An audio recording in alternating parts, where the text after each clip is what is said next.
Hello everyone, my name's Murray Raff. I'm the Program Director of the Law Program in the Canberra Law School at University of Canberra. So welcome to our open day. This year it's a very special open day, being 100% online, and I hope that you enjoy that. It's probably a bit more challenging, perhaps not quite so convivial as coming and walking around the campus, but of course they're unusual times. I'm going to speak a bit about careers in law and then move on to talk about how you can enter the UC Law program. I'm sure that you've already thought about careers in law, so if I'm going over information you're already aware of, then forgive me for a moment, but we'll keep moving and hopefully you'll learn something from the later slides. Okay, well, can anyone tell me who this is? This is our Chief Justice of the High Court, Justice Susan Kiefel, and so she's obviously had a very successful law career. There are a few more successful law careers than being appointed Chief Justice of the High Court of Australia. Well, mention of legal careers generally leads most people to think about legal practice. And when we think about being a practicing lawyer, legal practice, people generally think about either being a barrister or a solicitor. Now that's quite correct, that when you've completed your law degree and done your necessary practical course or experience and you're admitted to the Supreme Court of the jurisdiction where you want to work, then you can be a barrister or a solicitor. There's no problem about that. That's possibly most students who come through the law school want to take either of those careers. So let's start off by thinking about what those jobs are about. And then I'm going to move on to talk about some of the careers that you can pursue with law, which you might not have thought about before. Okay, well, here is a barrister with a wig and gown. Not all barristers wear wigs and gowns. It's a very traditional English dress from the common law system, nevertheless. Okay, well, what does a barrister do? A barrister consults on preparation of the court case. Probably in movies and so forth, you've seen the barrister appearing in court, but there is quite a bit of work behind getting a case into court. And although that's not primarily the function of the barrister, to get it into court, the barrister will be consulting on what's happening in the case that's being prepared. The barrister then does oral advocacy before the court or the tribunal. That's where you will have seen them mainly in films and movies, or if you've gone on an excursion to a court, for example. And they also provide high-level specialist advice. So, we have barristers who specialise in, for example, inheritance law. So if a family is unsure about how they should interpret the will of one of their relatives who has sadly died, then rather than going to court about it and having a big family punch-up, they could submit the question to a barrister who would provide high-level objective advice about the interpretation of the will, and that they might be happy with that, for example. Okay, well, the other legal practitioner I mentioned is the solicitor. And the solicitor generally works with the barrister in collaboration with the barrister. The difference is that the solicitor communicates directly with the client. So if a person has a problem and they think law might help them, they'll go and see a solicitor, and the solicitor will talk through the problem in the legal context and then talk about the client's options to resolve the problem. And then after that, the solicitor might get in touch with the barrister to help if it's going to go to court, for example. Solicitors also do non-litigious legal work, so that's legal work that it's not involved in litigation. So, for example, more complex land transfers, forming companies and trusts and that kind of thing, which it's not work that's in dispute generally. It doesn't start out being in dispute anyway. And they do that work, which can be very interesting. And it's also interesting work because you tend to be involved with people who are not in conflict, but rather on the threshold of creating a new business or something interesting or exciting. So that's good work for solicitors as well. So the solicitor will do the documentation, including the documentation to get a court case underway, for example. The solicitor gathers the evidence and keeps it safe in preparation for the court case. The solicitor will also be involved in negotiation of a less conflictual outcome. So they might say, oh, this is a stupid dispute. If we could only bang the people's heads together, I'm sure we could come up with a solution, and jump on the phone to the other lawyer and say, how about you do this and we'll do that, and that should pretty well resolve this without everyone tearing each other apart. So negotiation is what the solicitor will do. Often, if it gets complex, that could be negotiation in collaboration with the barrister who is being prepared to run the case when or if it goes to court. So the solicitor really assembles the case that is going to court in collaboration with the barrister generally, if it's a complex case. If it's a simple case, for example, the magistrate's court, it might be that the client just simply meets the barrister for the first time an hour before the case at the magistrate's court.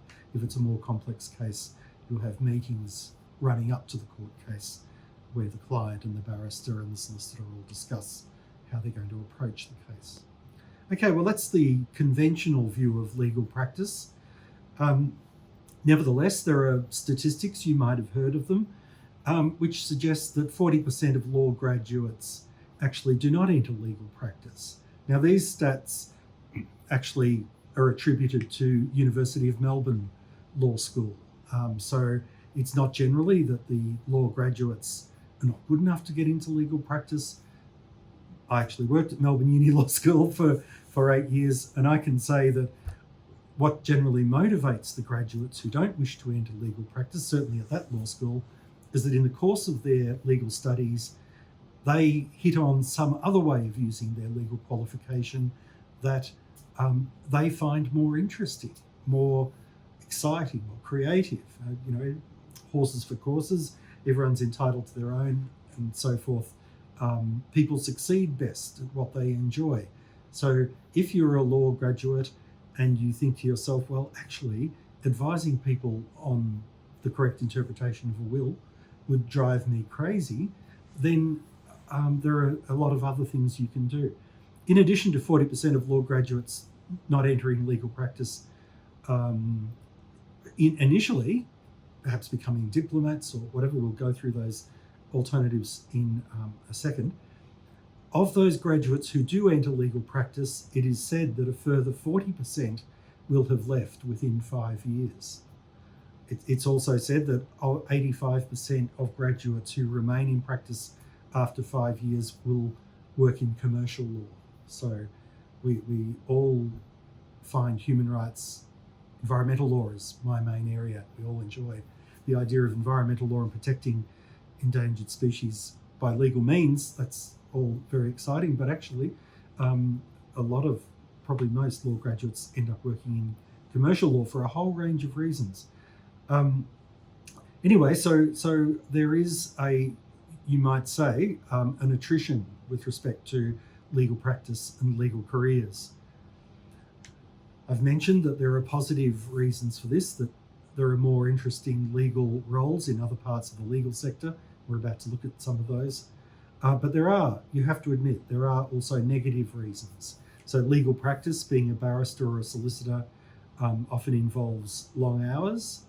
So the roles are often not family friendly. If you have a court case scheduled for the next day and one of your children becomes sick and can't go to school, you can't just ring the court and say, well, the court case is off, because you could well have, the 4 parties and their legal advisors and a horde of witnesses all turning up at that day.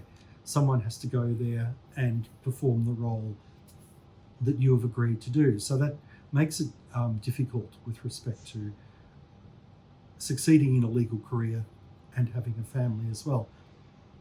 Also, the confrontational nature of conflict, of law, legal cases, doesn't attract everyone. I've mentioned that there are areas of law which are very creative and positive.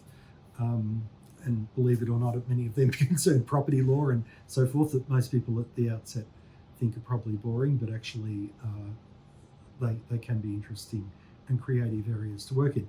Anyway, so they are the reasons why people who study law and enter the legal profession sometimes find other jobs, but at the same time they generally find something that interests them more.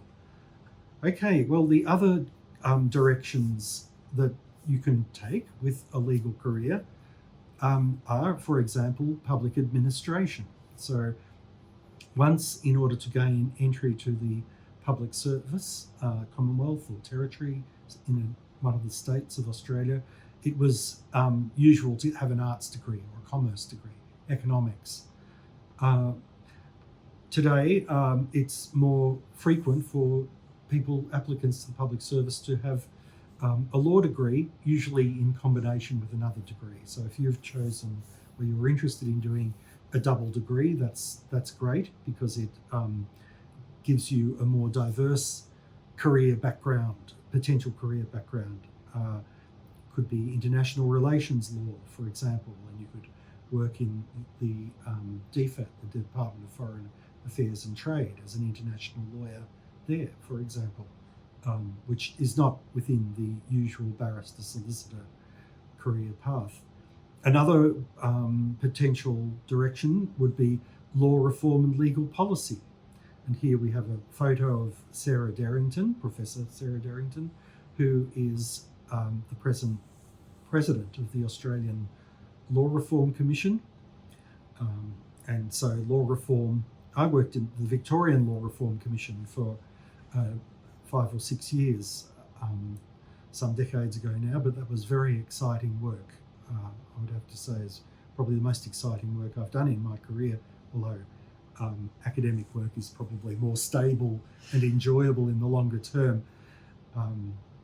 Anyway, speaking of academic work, my colleagues and I would strongly recommend academic work. Being an academic is really interesting legal work. We get to present conference papers on interesting issues in law in other parts of Australia when COVID-19 doesn't tie us all to home. Other parts of the world as well. We write books, articles about topical issues in law. For example, one topical issue in my field at the moment is the protection of Indigenous heritage. And that's a very important task. So academic work, in addition to that, working with students is always enjoyable as well. Okay, well, in addition to that, we have human rights, and this photo here is of Ros Croucher, and she is the president of the Australian Human Rights Commission. You might remember that a few years ago now, there was a political confrontation between the former president of the Human Rights Commission, Gillian Triggs, and the Australian government, and that was being fought out over the issue of whether hate speech and laws against hate speech were a breach of freedom of speech. So that's always an interesting issue, very emotional issue. Anyway, human rights, the Australian Human Rights Commission, the ACT Human Rights Commission. There are also human rights departments in other states of Australia. That is very interesting work as well. You can also work in law at an international level. There are international agencies for the protection of human rights, non-government organisations that work in the human rights field, like Amnesty and so forth. I've mentioned the Australian Human Rights Commission, and then also the territory and state level as well. So human rights is a popular direction that students like to take.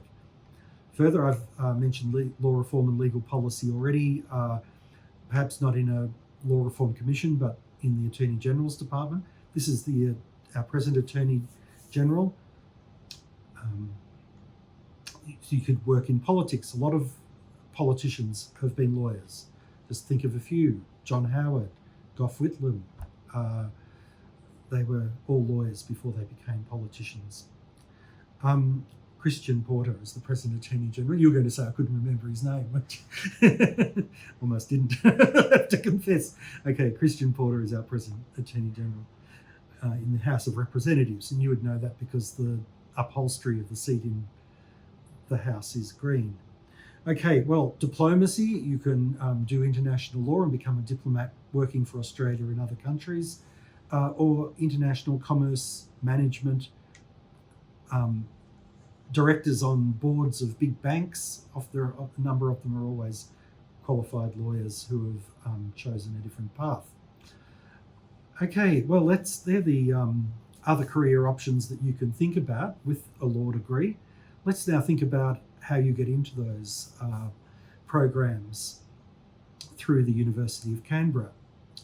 Well, the usual direction is to enrol in the Bachelor of Laws degree program. But I've mentioned the combined degree program. And if you're thinking about doing law, I would strongly recommend that you think really seriously about a combined degree. You know, business law, arts law, forensic studies law, science law. At University of Canberra, you can really tailor your own combined degree program. You need to talk to a course advisor about how to do that. But there is a lot of potential for crafting a double degree that suits exactly what you want to do. If you want to be a barrister or solicitor, a double degree is also excellent for that. Law firms love students who have done double degrees with the more varied view of the world that gives you, rather than someone who has done just straight law. But you might have done something else that's given you a diverse view of the world anyway, and if you want to do straight law, then we offer that too. If you change your mind, you can always do it. Certainly within the first couple of years of your program, you can pick up another degree or drop the other degree. It is flexible, not infinitely flexible, but flexible. Okay, well, getting into law, conventionally, a student would apply after year 12, during year 12, of course, through UAC, and at University of Canberra, the standard ATAR score is around 85 plus. Now, with the ATAR score, there are also a number of equity considerations that are taken into account, work experience in the field, other issues that perhaps if you're from rural or regional area, these factors are taken into account. So if you don't quite get 85, it could be that one of those other factors will get you across the line in a standard application. In addition to the standard application, there is also the possibility of direct entry. So if you miss out on an ATAR of 85 and you don't have any equity considerations, it might be that the law school is willing to take you in any case. What you would do is write to the head of the law school with supporting documentation, pointing out that why you've had a long-term interest in law and the legal system. If you have undertaken work experience with a court or a law office, a law firm, an electoral office, or have some other experience of legal or governmental processes. Perhaps at school you were involved in debating or mooting, and these are reasons why you were interested in law. So if you set that out in a persuasive letter, it might be that the university will want to speak with you in person, a relaxed interview about what you want to do. Significant numbers of law students are accepted, although they don't get an ATAR of 85 by means of direct entry. So don't think that just because you don't get 85, that's the end of the story. Also, another way to get into law if you have a lower ATAR is to enter a combined degree program. So if, for example, you decide to undertake arts law, you could start your arts law program, and if you achieve a credit average in your first year units, then you can transfer across into the double degree program on the basis of those scores. So you enter the arts study psychology, media, whatever, and then you transfer into arts law at the end of first year. And you can do that with any of those other double degree programs I mentioned earlier, commerce law, science law, and so forth. So that's another way that students who don't quite get the right ATAR come across into law. There are other ways in addition. Articulation from TAFE or through UC Connect. These are ways of getting in. No one claims to have a litmus test for telling which student will be a good lawyer. Anyway, one of our most famous Supreme Court judges in Victoria entered law by articulation from a TAFE program, worked his way through law, got into the legal profession, became a barrister, and everyone said, wow, this guy is really good. And next thing, he is a Supreme Court judge. So articulation from TAFE or other ways is quite possible. What we are really interested in when we look at a student's background, we have to have some way of, separating.